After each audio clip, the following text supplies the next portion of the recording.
Good afternoon. I am Matt McCool. I am the Special Agent in charge of the U.S. Secret Service Washington Field Office. We are here today with our partners to share security information with you regarding the upcoming Army 250th Birthday Parade.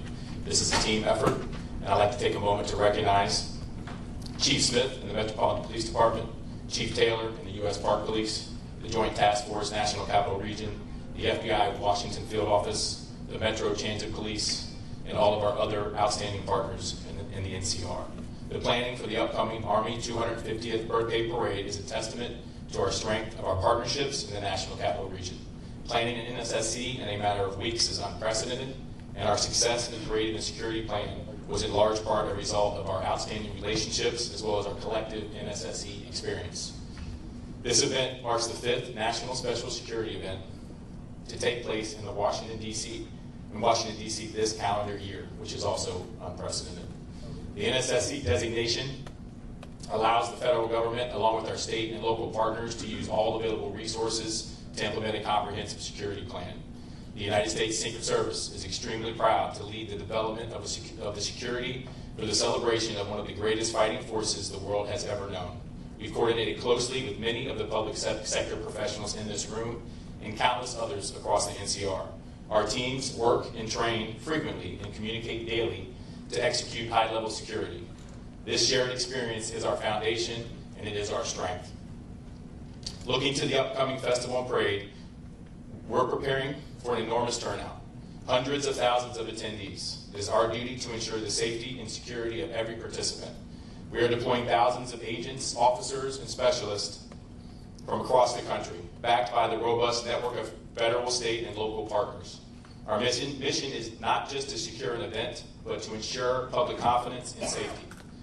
The Secret Service and our partners want every attendee to be confident in their security and feel safe. That is why we are leaving no stone unturned.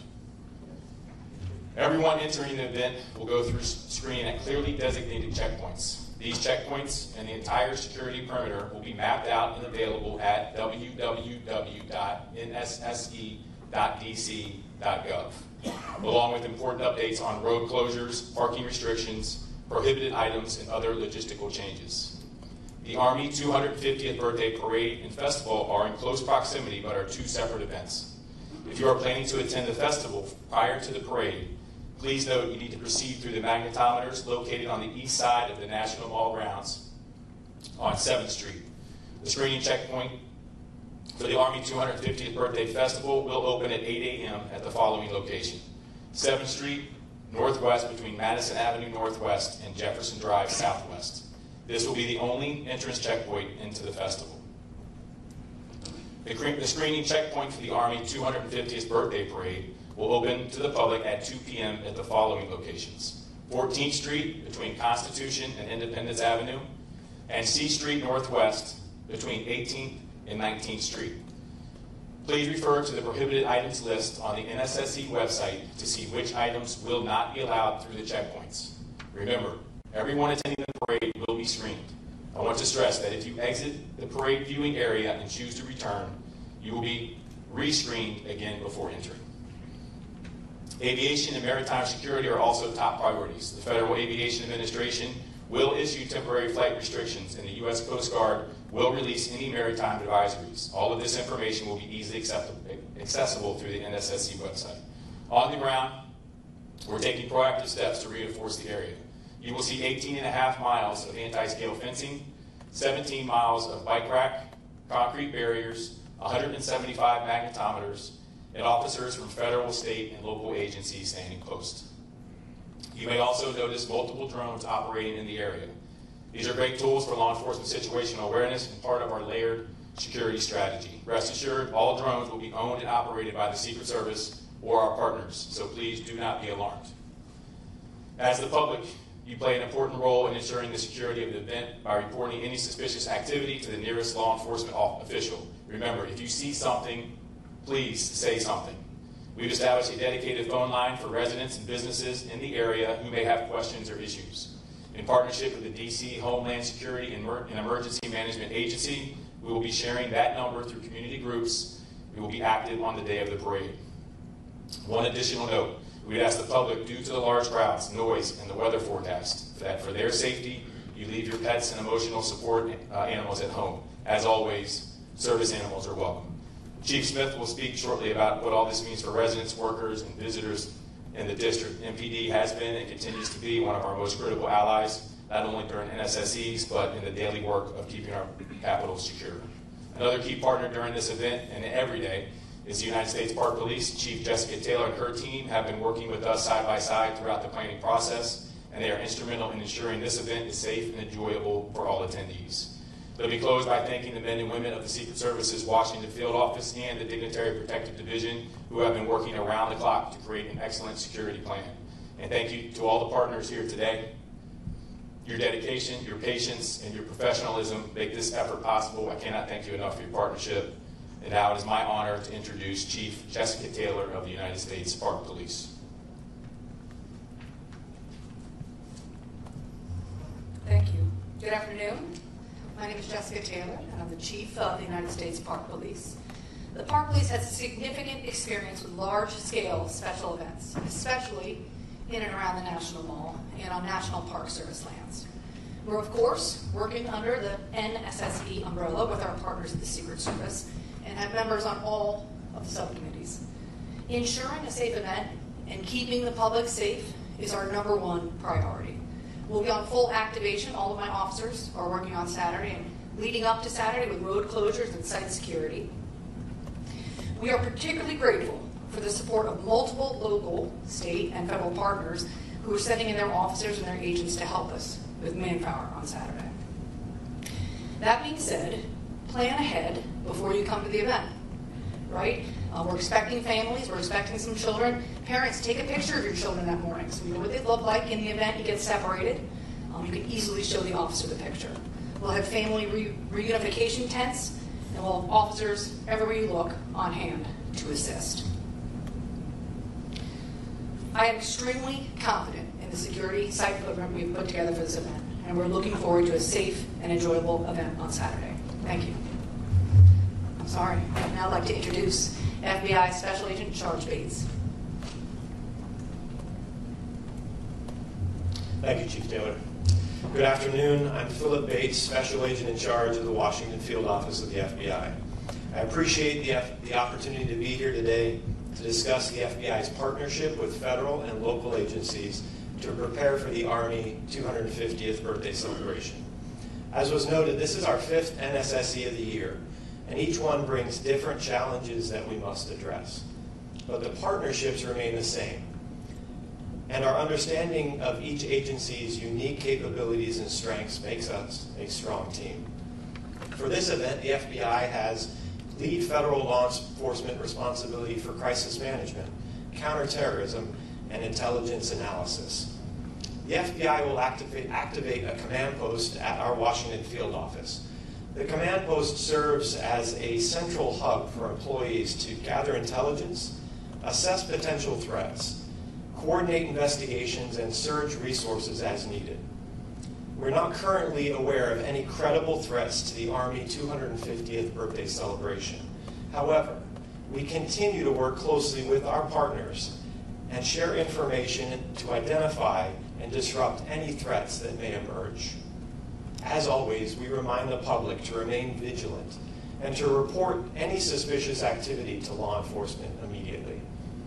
We look forward to working with our partners to ensure that the event is held safely and securely. I'll now turn the podium over to Chief Smith from MPD.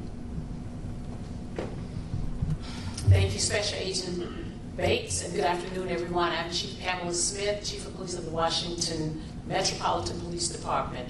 At Metropolitan Police Department, we've been working very closely with our local, state, and federal partners in preparation for the 250th Army Birthday Parade. I want to reiterate Special Agent Bates and with regards to what he said, that we have been constantly working together to monitor intelligence, and there are at this time no known credible threats to this event. That being said, we always remain vigilant and ready, and as always, we continuously evaluate intelligence and adjust our posture as needed to safeguard the city. As you've heard, this is a significant event with a large footprint, and we want to make sure everyone, residents, visitors, and participants can enjoy this event safely. We expect major impacts to traffic, especially around the National Mall, West Potomac Park, and the Ellipse on Saturday. There will be numerous road closures and parking restrictions in place, and we strongly encourage the public to plan ahead, allow extra travel time, and consider using Metro Transit or other public transportation options. Maps, closure lists, and other important information are available at nsse.dc.gov, and we'll continue to push updates through MPD's social media channels. MPD is no stranger to large events like this one. We will be enhancing our posture across the city. MPD will be in full activation beginning Saturday morning. This ensures that we have the staffing and resources available to support this event while still answering calls for service and maintaining coverage across all 7 of our police districts here in DC. I cannot emphasize enough, your safety remains our #1 priority. We are deploying specialized teams to support our federal partners and staying ready to respond whenever needed. As always, we also rely on the public to be the extra set of eyes and ears. If you see something suspicious, please say something. Call 911 in an emergency or reach out to our tip line at 202-727-9099 or text 50411. We thank everyone in advance for your patience and cooperation, and we look forward to a safe and successful event. Thank you, and I will now turn it over to Maurice McKinney, Deputy Chief of Metro Transit Police Department. Good afternoon, everyone. Maurice McKinney, Deputy Chief, Metro Transit Police, Special Operations Bureau. Metro will support the Army 250 by operational support that we will increase staffing at all of the stations surrounding the parade and festival routes. Metro Transit Police will increase officer presence in and around all of the stations to include Smithsonian, Archives, Federal Triangle. As it relates to rail operations, Metro will operate on a normal service. There will be, my apologies, Metro will operate on a normal service, and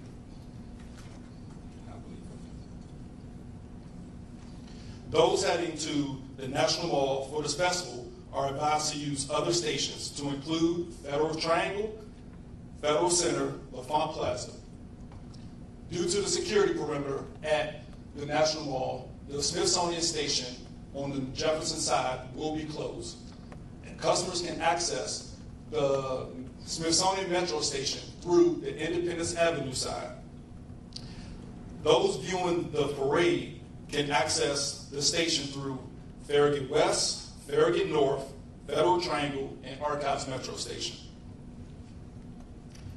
The following Metro bus routes will have detours or delays: the 7A, the 10A, the 16A, the 16C, the 16E, the 22A, the 32, the 36, the 70, the 79, and the P6. Customers are encouraged to download the Metro Pulse app for real-time bus and rail operations. Thank you. And with that, we'll take your questions. Will there be any changes to protocol, ramping up of additional security? Oh, thank you very much. Oh. Okay. I'm Jackie with News Nation. Will there be any additional protocols, ramping up of security, anything in response to what is currently taking place in LA regarding ICE raids and protests there? So given that this is an NSSE, we plan for those things ahead of time. So since April 22nd, we've been planning for this, which is shorter than normal, but we are paying attention, obviously, to what is happening there, and we'll be ready for that if it were to occur here for the Army 250. Next.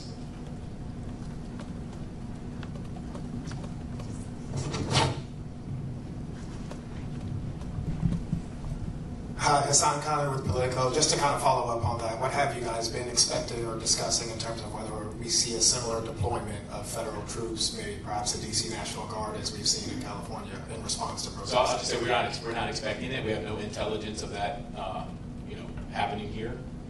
But if it does, we have the resources to handle it. Right here in front. Okay. much Sure. for doing this. Nicole Stango with CBS News. Two questions. One, can you speak a little bit about First Amendment activity and plans for protesters? Mhm. And then, just as a second question, curious, you mentioned the 18.5 miles of fencing. Mhm. We've seen much of that go around the White House this morning. Mhm. Do you anticipate that fencing will stay much beyond the event, or at what point should we see that come So down? we're planning on everything to be cleaned up by the 19th. And then as far as the First Amendment activity, from a Secret Service perspective, it's simply people, using their First Amendment right to protest. We're not going to do anything with that. But if that turns violent or if any laws are broken, that's when MPD, Park Police, Secret Service will get involved, and that will be handled swiftly. Is there a designated area for that? You want to take that? Yeah. So the National Park Service handles the permitting process, right? So we have several permits currently pending. From what we reviewed thus far in our communications list, we don't have any significant concerns. We don't have a designated area. According to the permit, they'll request where they want to be, and the National Park Service will make a decision based on the NSSE and the security perimeter. But First Amendment activity, significant experience with all the events in the mall, right? So I think certainly the Park Police and MPD is well prepared.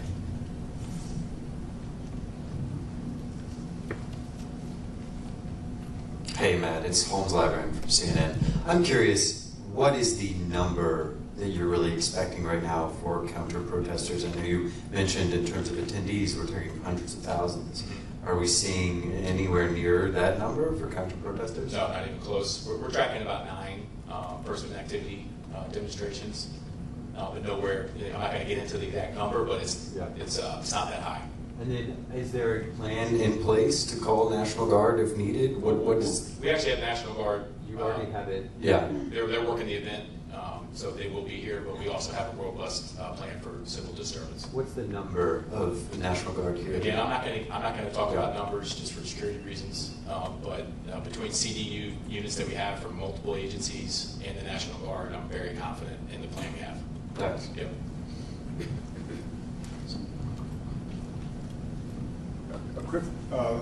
Mark Seegers, Channel 4. A quick follow-up on the National Guard. Is that DC National Guard that has been deployed? And will they be, whichever National Guard is it, will they be armed? They will not be armed, and I believe it's not just DC National Guard, but DC National Guard is involved. And then can I ask about the logistics of spectators who want to get in? So there's a festival area, and then there's the viewing area. Can you go from the festival area to the parade viewing area without going out and into new security?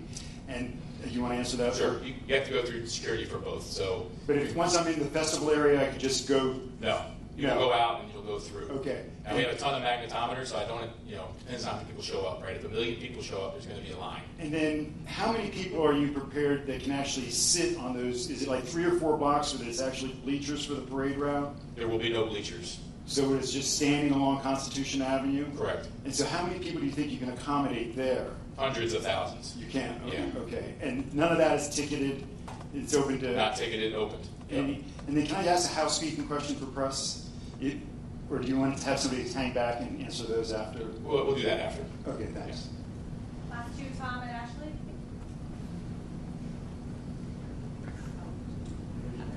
Tom and Ashley. Wanted to ask, first off, related to what you were just talking about, will there be people on both sides of Constitution to watch it, or just the north side? The majority of people will be on the south side of Constitution. Okay. And there will be some available area on the north side.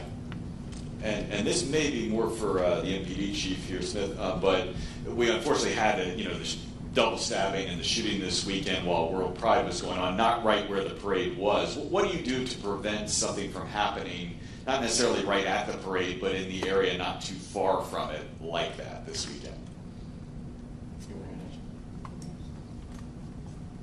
Well, we're prepared. I think as law enforcement personnel, we've already gone through the executive steering committee with regards to the resources that we'll have allocated to the 250th, and that's the same thing we would do in any other special event that we have across the city. Making sure our resources are available. If something happens, being able to redeploy those resources to those areas. If I can just follow up real quick. How much are you helping Park Police? Is this like an all hands on deck day for you as well? I stated in my remarks that this is full activation. Okay. And that means that's throughout the city, though, right? Not just here, or it's throughout the city. Of course, I still have to maintain the rest of the 7 districts across the city. Okay. And are you confident you have enough to do all of that? I'm confident. Sir. Ashley Parker from The Atlantic. This might be more for someone from the mayor's office, but the White House had said that they were working with the mayor and her team to make sure there were precautions in place so that, for instance, the streets would not be damaged from the tanks. They mentioned potentially putting down steel plating, but they weren't sure that had been confirmed. Can someone talk about what steps the city is taking, again, to help protect the streets from the wear and tear of the tanks and other equipment? Yes, thank you for the question. I'm Colonel Jess Curry, an engineer on the Army staff, as well as part of the U.S. Army Corps of Engineers. So if you go out to the parade route even today, you can see some of that work being put in place.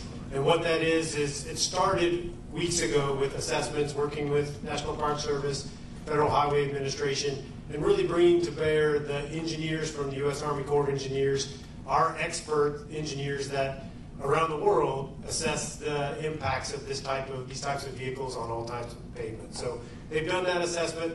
Based on that, we put together the plan that you'll see being put at key locations around the route. Primarily, it is metal plating that's being put down to address those areas where tanks have to steer sharply, and we get some of the grinding reaction from between those tracks.